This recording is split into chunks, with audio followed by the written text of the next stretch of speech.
Shalom. We will begin talking about the new book of the written Torah. That is the second book of Shemot. Last week we concluded the book of Bereshit, Genesis, with Parashat Vaychi Yaakov, in which we read about the departure of Yaakov from this world, his death. Nevertheless, the book of Shemot, Exodus, will begin with the verse that says, Ve'ele Shemot Bnei Yisrael, these are the names of the children of Israel, Haba'im Mitzrayma, those who came down to the land of Egypt, after the story of Yosef. Et Yaakov ish uveto ba'u, which means all the tribes came with their families together with Yaakov, our father Jacob. Now there is a question here.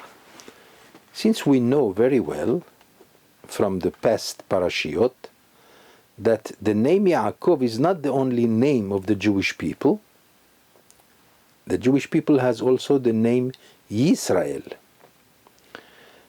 How come, we are not called by the name Yaakov very frequently, but in essence, we definitely are the nation of Yaakov.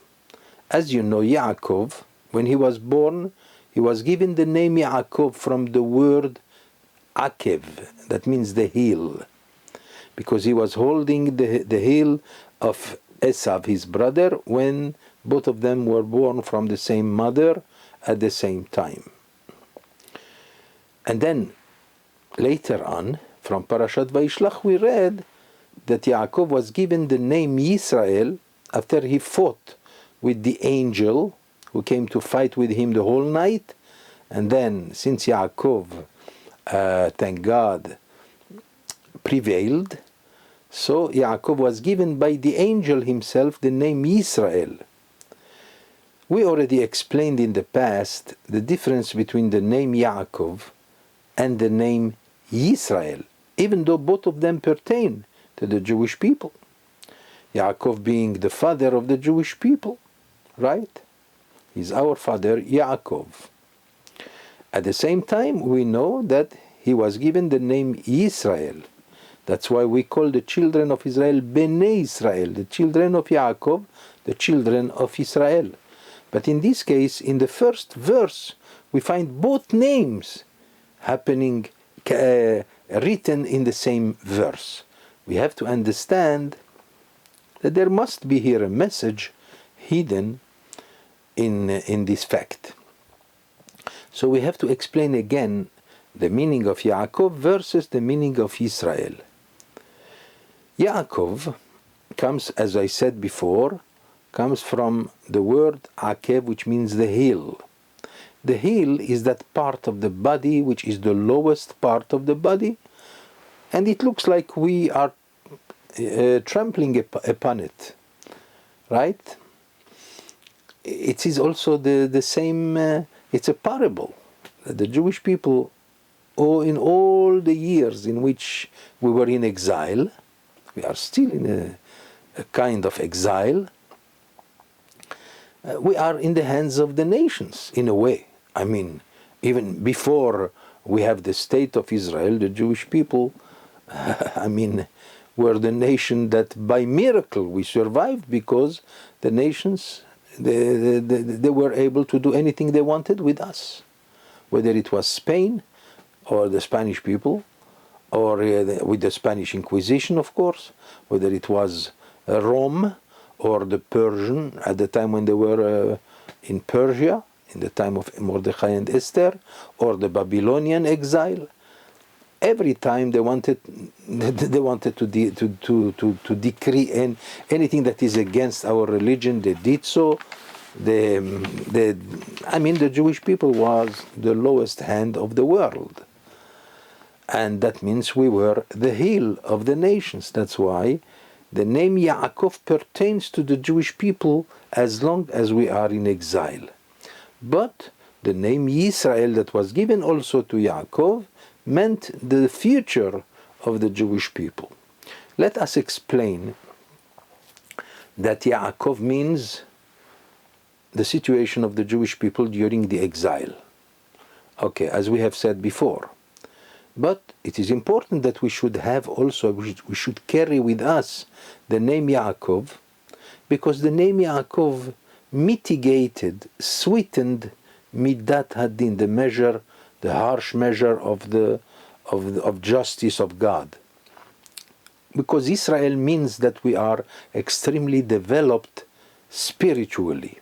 Yaakov means that we are like any other human beings, any other nation, but at the same time with the protection of God. He protects us based on the fact that he has to use his measure of compassion. That despite the fact that we sin, that there is practically almost no difference between the nations and the Jewish people in that, nevertheless, it was possible that if we carried the name Yisrael as the only name that we have, it's possible that the measure of justice of God would be harsher, like he is harsher towards the righteous, as you know. Why? Because the righteous themselves are not interested to be dealt with the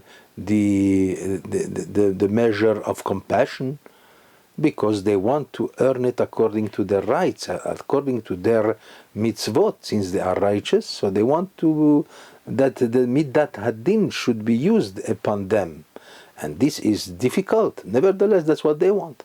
If the Jewish people was a righteous people, then it's possible that the measure, the way God would deal with us would be very much harsher than usual.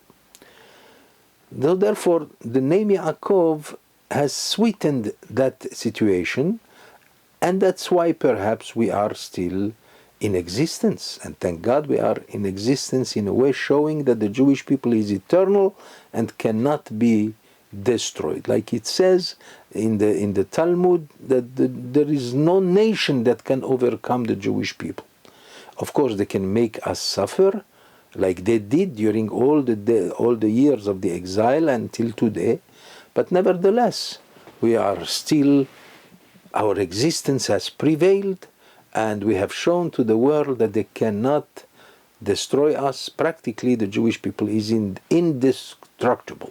Impossible to destroy the Jewish people, because the Jewish people is a living entity. And that's what it means when it says, Kol Yisrael yesh lahem chelek le'olam haba. All the Jewish people, all the people of Israel have a share in the world, have a portion in the world to come. Meaning that the Jewish people is eternal, that it cannot die. The body dies, but the soul of the Jewish people will always remain alive. The name Yisrael means, as we said before, it's a name that shows that the spirituality of the Jewish people is great. Let us explain. The Jewish people was blessed with certain traits of character that keep him as he is. In other words, we already discussed this in the past. The Jewish people were given 3 gifts: Baishanim, Rachmanim, Vegomlech Hasadim, as the Talmud says, which means, by essence, the Jewish people is shy. That's a gift, because it means, the world might not see us as very shy, but at least in the time of the exile, in the rough exile, when the Jewish people suffered, you cannot expect the Jew to be haughty or arrogant. We were persecuted all the time. So definitely we have developed a sense of shyness. That's a gift. There's a second gift, compassion, Rahmanut. No question about it that the Jew is very compassionate. The Jew has already established this trait of character in him, and even the nations would admit to that. All you have to do is to see the Arabs. In fact, now that we have the state of Israel, I mean, the Arabs who live in the land of in the land of Israel are under the dominion of the Jewish people, and yet you could go and see them walking everywhere with a haughty and sometimes arrogance that's unbelievable. Imagine if the Jew would live in their land, if he raises his head, he's finished, right? But the Arab, they feel very safe in the state of Israel, no question about it. Is there any Jew living in Jordan or in Gaza or perhaps not even in Egypt, which used to be a good, except Morocco? You cannot find any Jew living in any other Arab state. Why? It's impossible. It would be very dangerous now that there is a state of Israel. But the Arabs who live in the land of Israel, they are very safe. And they go everywhere enjoying everything that the Jewish people has to offer, right? Why is that? Because the Jew is loyal to his trait of character that was given to him by God himself, compassion. Even when the army of Israel, who is quite strong, even when they have to pursue attacks here and there to defend the country, right? Nevertheless, they make sure that as much as possible not to hurt the so-called innocent people. Only those who, the terrorists themselves who seek our, unfortunately, they seek our destruction, so we have to attack them. But without, if possible, without attacking and killing innocent people, those who are not terrorists. There's much to say about this. The third gift was Gomle Chasadim, the kindness of the Jewish people, the charity of the Jewish people. No question about it. The Jews have helped each other as well as they helped also the world. Wherever the Jews lived, they brought only great benefit to the country where they lived. Why? Because of their trait of character of loving kindness and charity.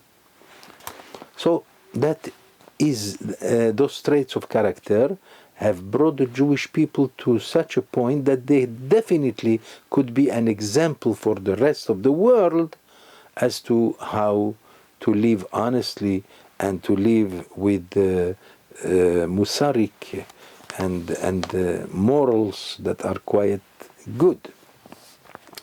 Those things, even though they can be debated by some people, but nevertheless inside the heart of everyone in the world, they know that this is the truth. They know a Jew can be trusted. A Jew, you could count on his compassion, and so forth. But there will be a time in which the real essence of the Jew is in his spirituality. Like, for example, when we said that he was given the name Yisrael, even though this is the futuristic name of the Jewish people, but it means already that exactly the reason for which the angel gave Yaakov the name Israel. What did the Torah say?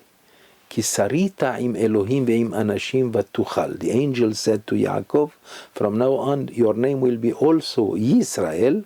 Why? Because you have prevailed. Israel brings the word lehistarer, to prevail, to overcome. Right? Ki sarita im Elohim ve'im anashim. Two great forces were against the Jewish people throughout all the generations.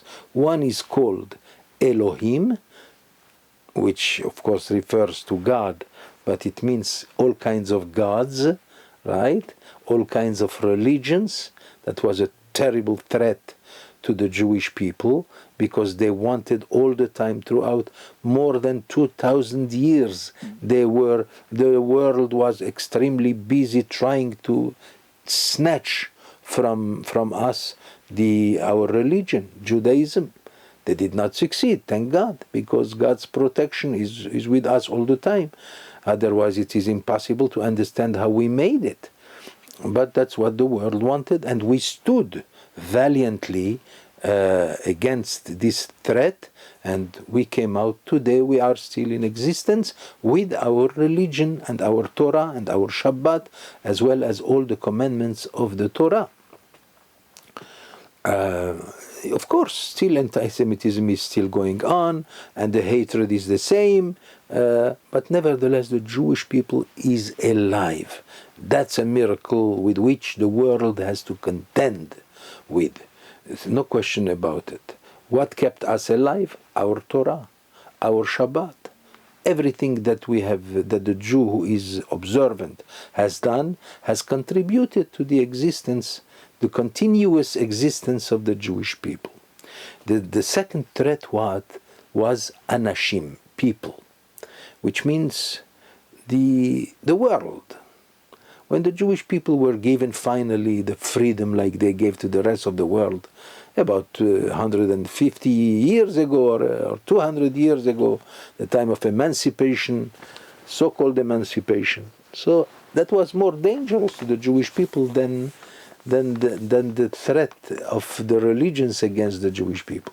Why? Because when the Jew found himself so-called liberated from all the limitations that were put up upon him, so many of the Jews assimilated, right? We lost millions of them to the rest of the nations. We hope there will be a way that God will bring them back, but that's what happened.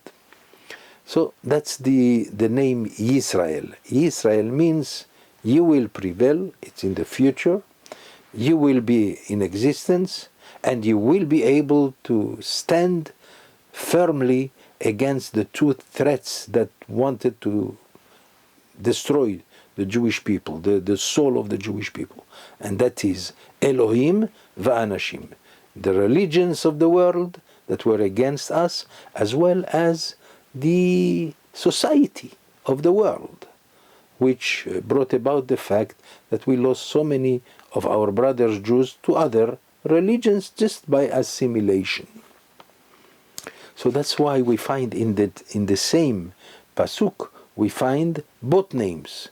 Ve'ele Shemot Bnei Yisrael, the children of Israel, et Yaakov, with Yaakov their father, which by the way insinuates also that as long as Yaakov was alive, our father Jacob is alive, the Jews were safe, morally, spiritually, as well as physically.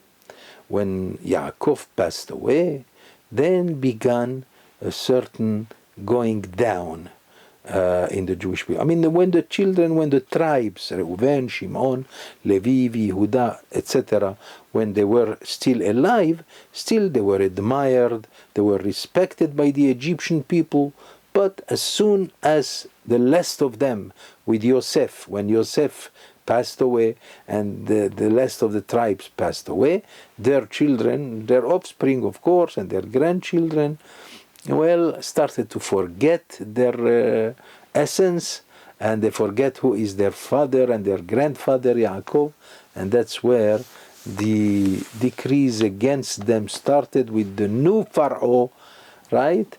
And then the slavery began.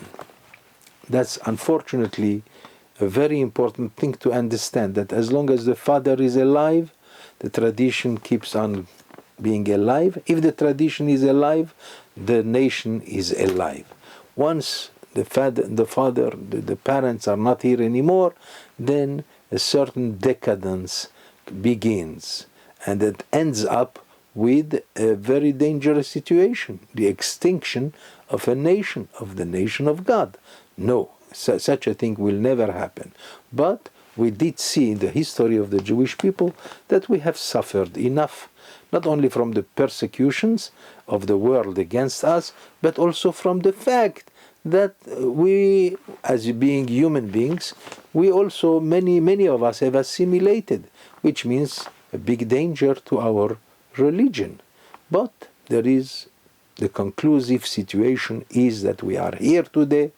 The state of Israel, thank God, is here, and that does not mean the final redemption. We are still waiting for the great redemption with the Messiah and Bet HaMikdash being rebuilt. All this is going to happen. It's possible it will happen in our time, but we know that we have lived by the force of the name Yaakov, which is the suffering of the Jewish people, and his situation in exile, as well as the spiritual situation of Israel, which is symbolized by the name Yisrael. It's possible that next time we will talk about the messages that we can derive from the names of the tribes, such as Reuven, Shimon, Levi, Yehuda. We shall leave this for the next lecture, God willing. In the meantime, we wish everyone Shabbat Shalom.